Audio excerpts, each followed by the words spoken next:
처음으로 오후예배 설교를 드릴 때 저는 항상 이제 영상을 봅니다. 제가 어떻게 설교했나. 근데 말도 느리고 한마디로 오글거렸습니다. 되게. 왜 이렇게 오글거릴까? 그래서 그 생각만 하면 계속 오늘 더 떨리는 것 같습니다.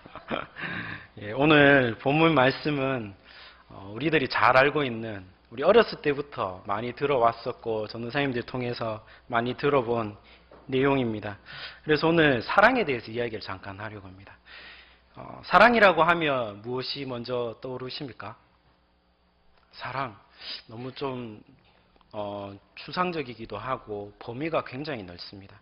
저는 사랑이라고 하면 노래가 먼저 떠오릅니다. 그래서 노래 내용이 보통 90% 이상이 사랑에 대한 내용들이지요. 사랑. 그 중에서도 저는 나이에 맞지 않게 이렇게 말씀을 드려야 되나요? 나훈아의 사랑의 노래가 먼저 떠오릅니다.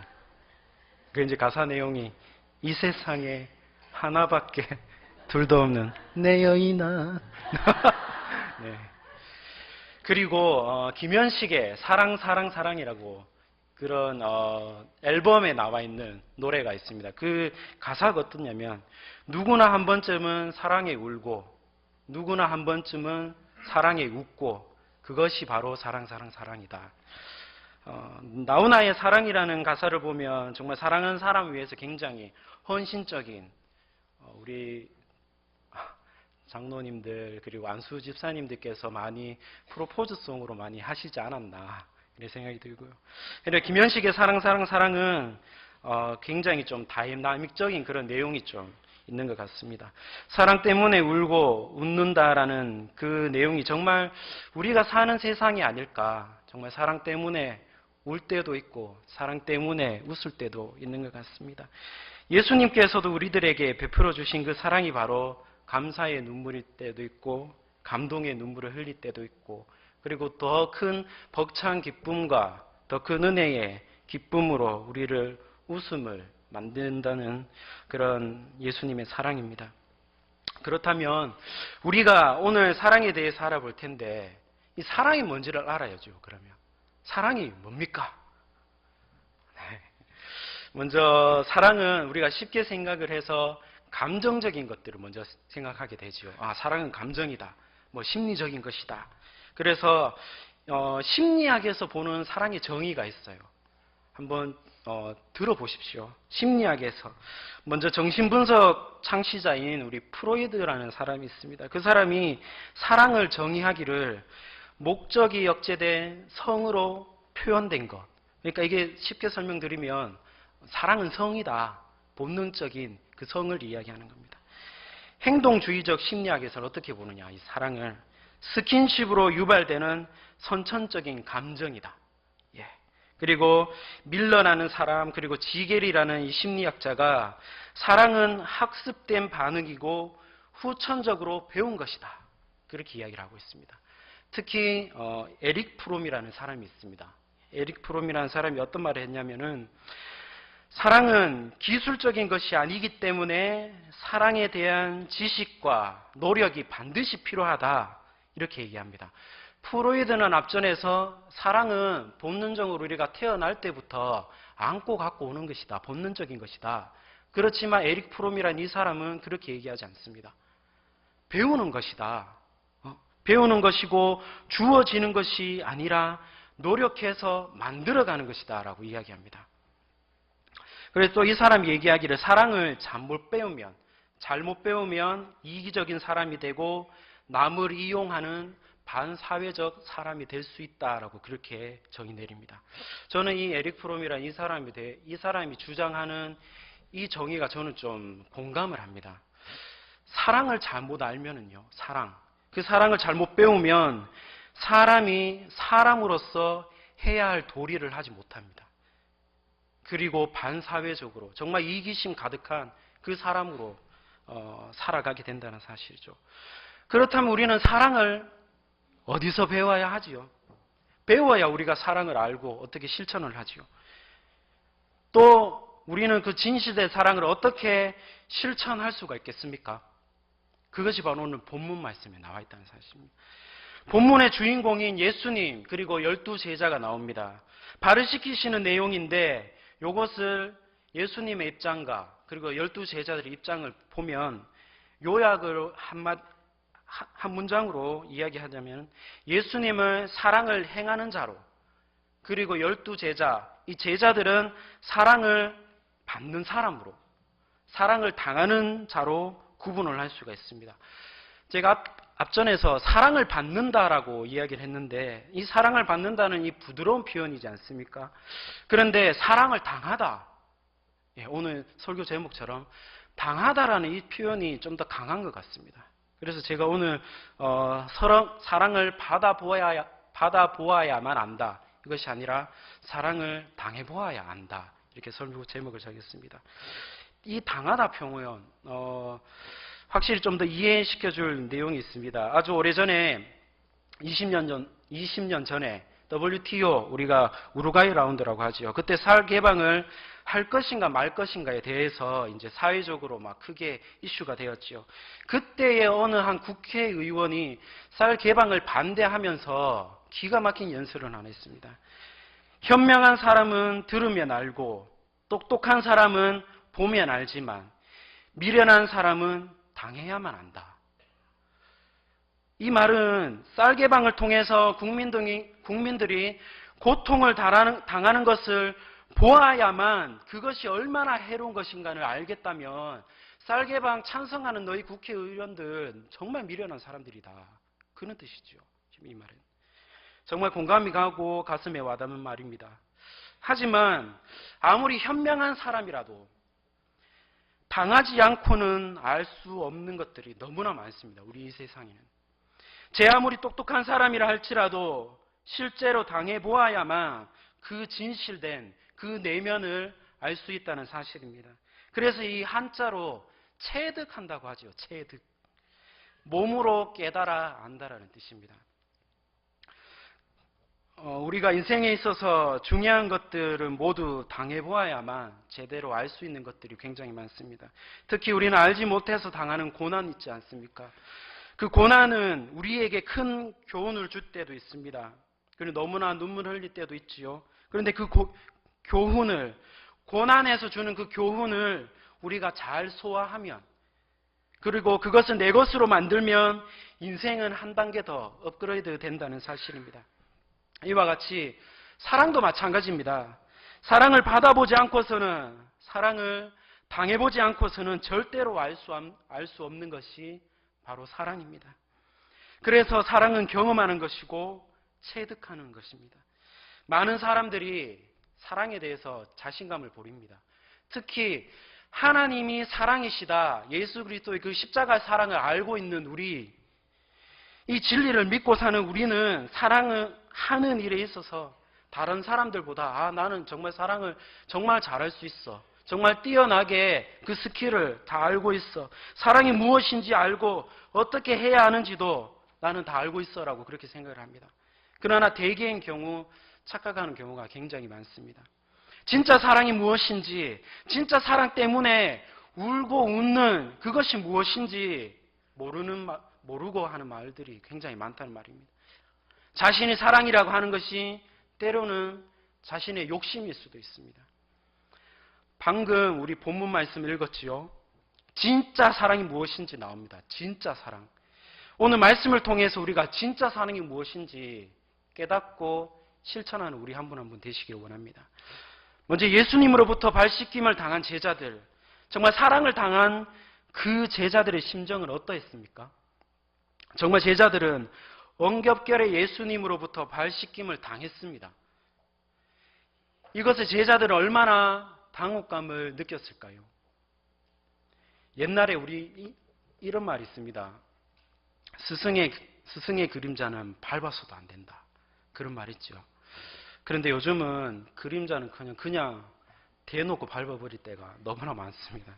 그래서 참 사회적으로 큰 문제이다라고 생각이 듭니다. 아무튼 그만큼 스승은 높은 분입니다. 그런데 스승이 노예도 하기 싫어하는 일을 제자들에게 지금 행하고 있거든요.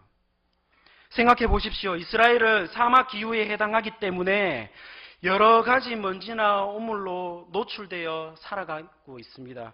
그래서 반드시 집에 와서 또 식사 전에 반드시 손과 발을 씻어야 합니다. 이것이 시간이 흘러서 율법적으로 되어버렸지요. 제자들은 경황 없이 미처 발을 씻지 못하고 식사를 시작한 것에 대해서 굉장한 불편함을 느꼈을 겁니다. 어떠한 제자는 이렇게 생각했겠지요. 이 집에는 노예도 없나?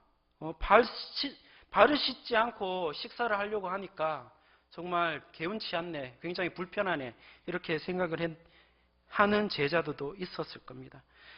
그런데 갑자기 예수님께서 대야에다가 물을 받아가지고 수건을 허리에 두르시고 발을 씻어주시기 시작합니다.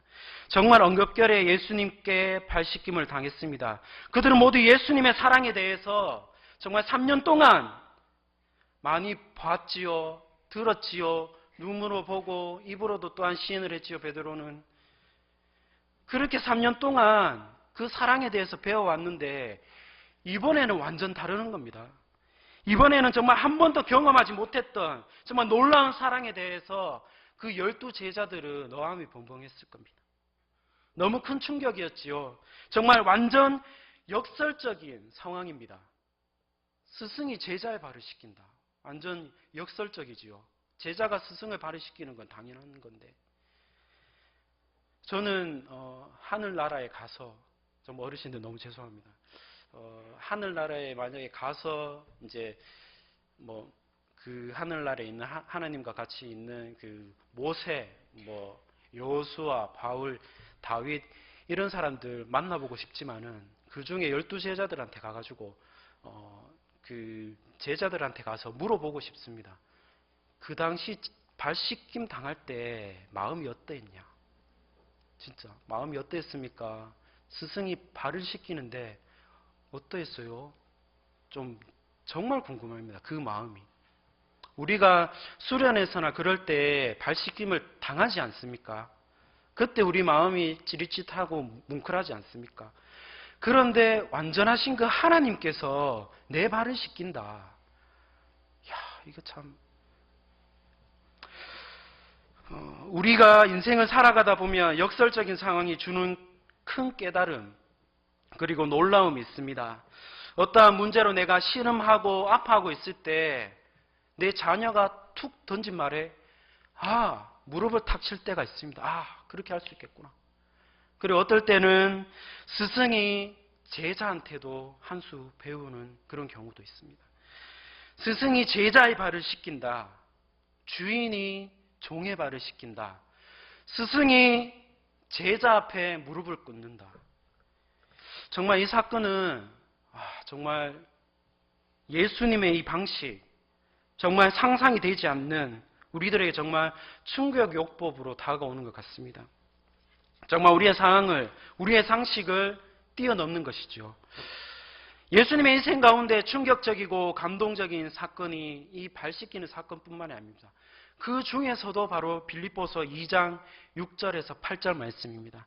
그는 근본 하나님의 본체시나 하나님과 동등됨을 취할 것으로 여기지 아니하시고 오히려 자기를 비워 종의 형체를 가지사 사람들과 같이 되셨고 사람의 모양으로 나타나사 자기를 낮추시고 죽기까지 복종하셨으니 곧 십자가에 죽으심이라. 아멘. 예수님은 하나님과 같은 분이신데 동등됨을 취할 것으로 여기지 아니하시고 가장 비천한 사람으로 이 자리에 낮아지셨습니다. 왜 낮아지셨습니까? 우리를 섬기기 위하여서 낮아지셨습니다. 어느 한계까지 섬기셨습니까? 그러면 죽기까지요. 죽기까지 섬기셨습니다. 그 말은 뭡니까? 섬김에 한계가 없다는 말입니다. 사랑에 한계가 없다는 말입니다. 어느 신학자가 이렇게 정의 내렸습니다. 십자가는 구원의 왕성이고 최후의 망찬 아래에서 발 씻기는 사건은 예수 그리스도의 존재의 완성이다라고 그렇게 신학자가 이야기했습니다. 예수님 십자가의 죽으심으로 사람들의 발을 씻기심으로 그분의 자신을 완성시키셨습니다. 구유에서 탄생하시고 몫으로 일하시고 머리 둘 곳이 없으셨고 그리고 허리에 수건을 두르고 제자들의 발을 씻김을 통하여서 그 종된 섬김의 본을 보이셨습니다. 제자들은 이렇게 사랑을 당하고 나서야 사랑이 뭔지 깨닫기 시작했을 겁니다. 자신이 그동안 사랑이라고 이름 지은 것들이 정말 사랑이라고 뿌듯했던 자신의 모습에 정말 허탈한 마음으로 내려앉았을 겁니다. 진정한 사랑은 기분 좋을 때 베푸는 것이 아니라, 기분 좋을 때 호의로 베푸는 것이 아니라 자신의 감정과 욕망과 기대를, 모든 것들을 다 내려놓고 상대방을 위해서 자신을 내어주는 것임을 깨달았을 겁니다. 제가 앞에서 앞문장에서 이야기한 것이 있습니다. 짚고 넘어가게 될 것인데, 제가 사랑이라고, 자신의 감정과 욕망이라고 얘기했습니다. 사랑이라고 할 때, 우리는 누군가를 사랑한다고 할 때 자신의 감정과 기분으로 이해할 때가 굉장히 많습니다. 사랑은 감정이다, 기분이다. 그러나 사랑은 감정과 함께 연결될 때, 그리고 사랑은 감정과 함께 생각할 때 문제가 발생한다는 겁니다. 왜냐하면 애정의 감정, 그리고 그 사랑의 감정이 식어버리면 그 다음에 어떻게 됩니까? 서로가 막 사랑을 하고 있습니다. 그런데 이 사랑이 식어버리면 어떻게 됩니까? 그 다음부터는 같이 살고 싶지 않죠. 같이 함께하고 싶지 않습니다. 그래서 우리가 종종 이야기합니다. 사랑의 유효기간은 어떤 분은 1년이다, 2년이다. 제가 결혼하기 전에 이제 어느 그 전도사님께서 저한테 이렇게 딱 이렇게 오라고 하셨습니다. 오라가지고, 승형아, 사랑은 딱 3개월 간대, 명심해라, 이렇게 얘기하더라고요. 그렇지 않습니다. 네. 이거 다 거짓말입니다. 거짓말. 왜요? 사랑을 감정이라고 생각하는 그 연결성상에서 이야기할 때에 이런 말이 나온다는 겁니다. 이유는 사랑을 감정적으로 생각하기 때문에 그렇고, 그렇다면 무엇이 문제입니까? 우리는 무엇이 부부만의 문제가 아니라 사람과 사람 사이의 그 관계 안에서 우리가 사랑을 나누는데, 우리 그렇다면 이 식어버리는 이 문제를 어떻게 해결해야 됩니까? 처음에는 사랑을 해서 결혼을 했는데 시간이 흐르면 살을 맞대면서 이게 내 살인지 네 살인지 어떻게 이걸 극복을 할 수 있습니까? 심리학에서 보는 사랑에 대해서 제가 앞전에 학자마다 사랑의 정의에 대해서 따로 말씀을 드렸습니다. 이 문제의 핵심은 사랑을 어떻게 정의하는가, 사랑을 어떻게 바라보는가에 달려 있습니다. 물론 사랑은 감정을 포함합니다. 맞습니다. 사랑은 반드시 감정이란 것을 포함하고 있습니다. 사랑의 핵심은, 중요한 것은 사랑의 핵심은 사랑의 의지입니다. 의지. 즉 사랑의 의지적 행동입니다. 행동. 이것이 중요합니다. 성경에 주님은 원수까지도 사랑하라고 나와 있습니다. 그런데 원수에게 절대로 우리는 애정의 감정, 사랑의 감정이 끌리지 않습니다. 어떻게 사랑할 수 있겠습니까? 그 원수 얼굴 보며 내 속이 불글거리고 정말 내가 어떻게 정말 이 속이 뒤집어지는 그런 마음들이 계속 생기는데요. 우리 이런 말씀 들어보셨지 않습니까? 어느 노부부가 TV 프로그램에 나와가지고 그 스피드 퀴즈를 하는데 문제의 답은 천생연분인데 할아버지가 할머니한테 막 이렇게 이제 설명합니다. 할멈, 주위에서 사람들이 우리 보고 어떻게 얘기해?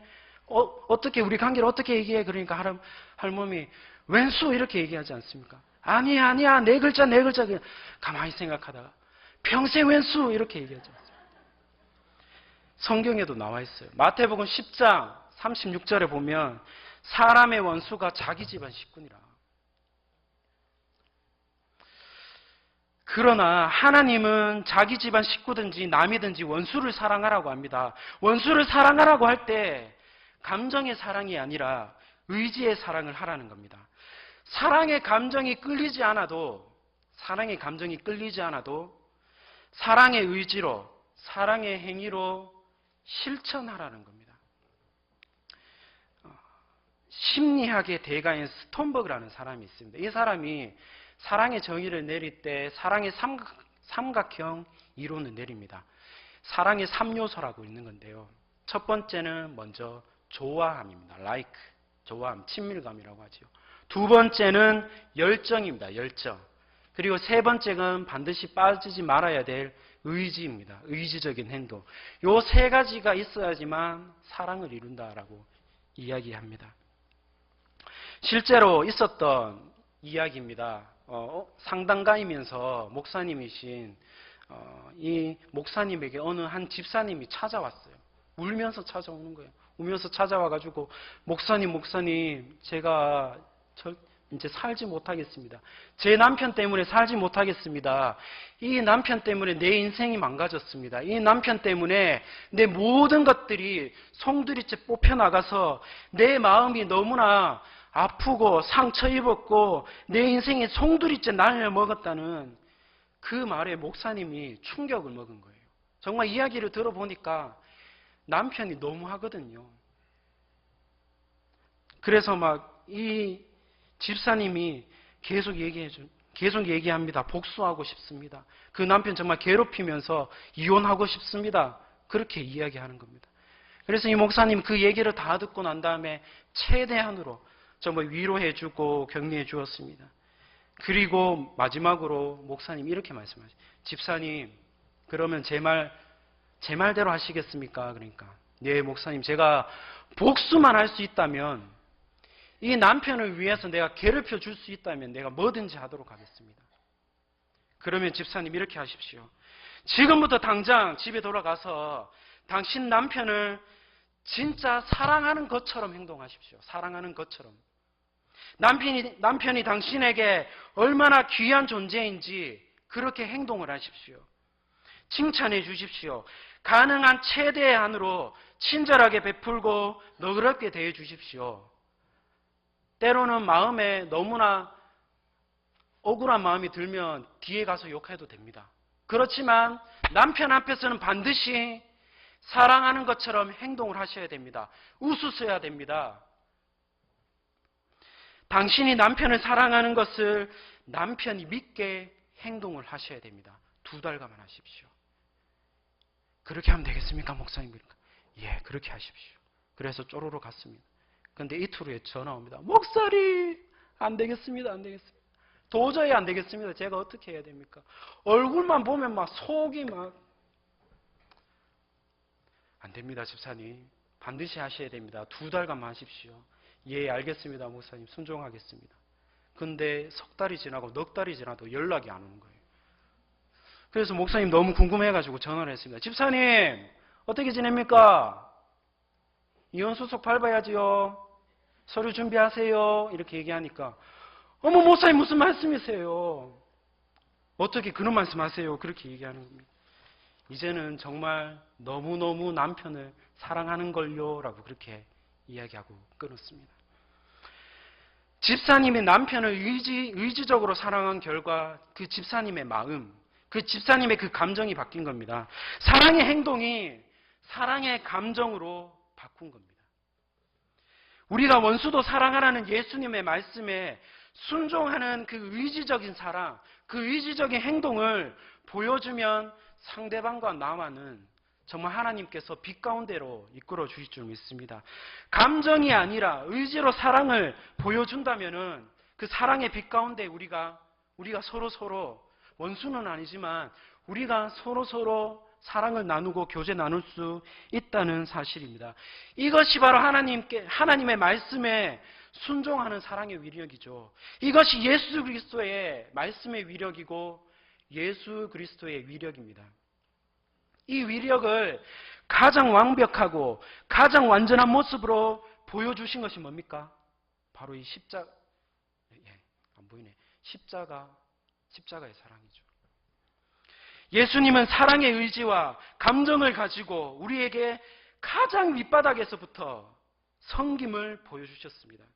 식탁에서 일어나서 겉옷을 벗고 수건을 허리에 두르고 자기를 비워 종의 모습을 취하신 그 행동, 그 사랑의 행동을 현재 지금 우리들 집사님 한 분 한 분, 권사님 한 분 한 분에게, 장로님 한 분 한 분에게, 모든 사람에게 지금 취하고 계십니다. 예수님께서. 보이지는 않지만.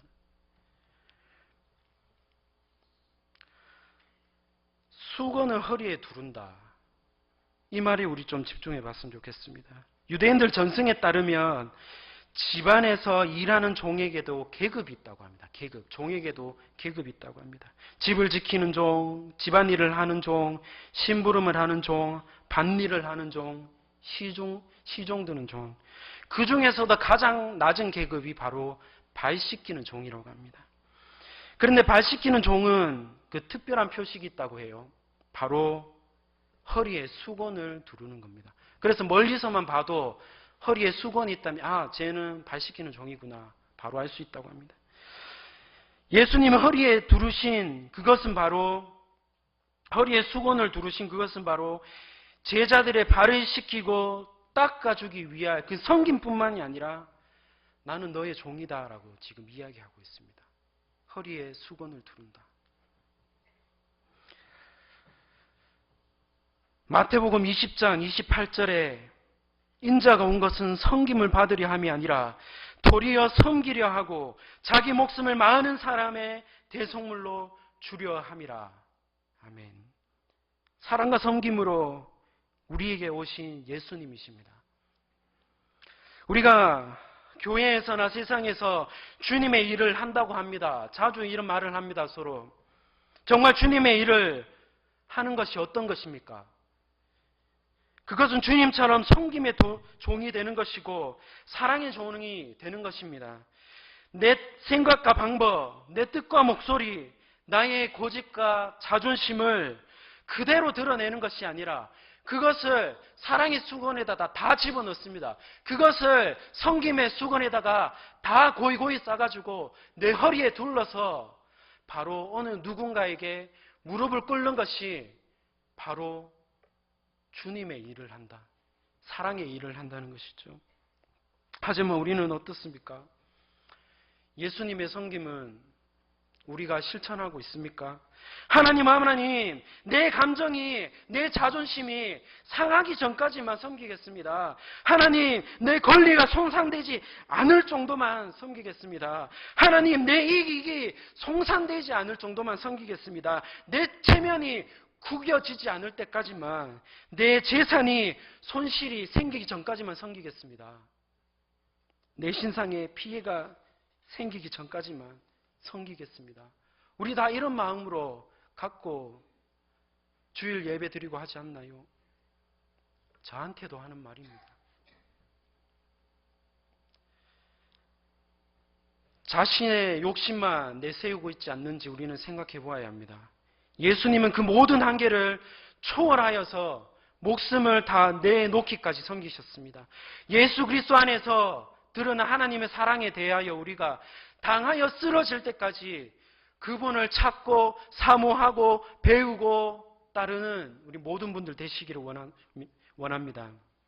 사랑에 당하도록, 사랑에 당할 때까지 그분 앞에 겸손히 머리를 숙이십시다.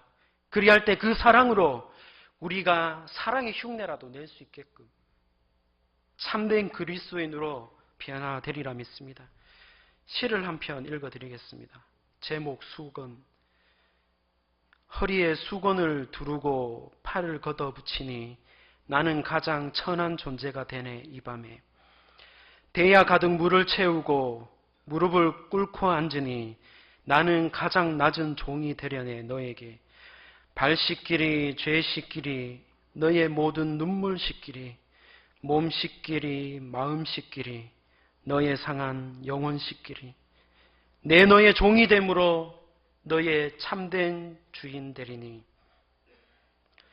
나의 몸, 나의 상한 마음을 씻기시고 나의 참된 주인 되신 우리 예수님을 사랑하면서 살아가는 우리 모두 성도님 되시기를 원합니다.